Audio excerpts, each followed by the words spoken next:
kawawa kami. Naapekto kami sa relasyon nyo eh. Alam mo ba kung bakit, tita?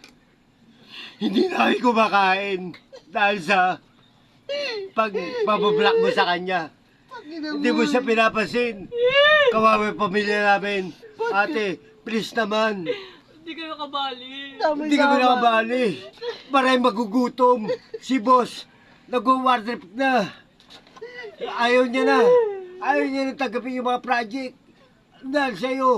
Kasi hindi mo siya binibigyan ng apport. Ate, maraming pamilyang magugutom. Please naman, sagutin mo na siya. Ate, Na-stress yung maawa bigote ka ko. naman. Bigote ko, Ate. Tito Vidalo. Marami kong anak, maraming magugutom. Please naman, huwag mo siya i-block. Mahal na mahal ka ni boss. Kung ano ba yung pinagsisolob siya, ikaw lang mahal niya. Ate, please naman. Naramdam kita po. Oo.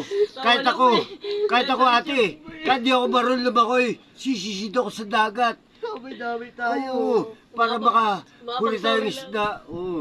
Alam mo si boss,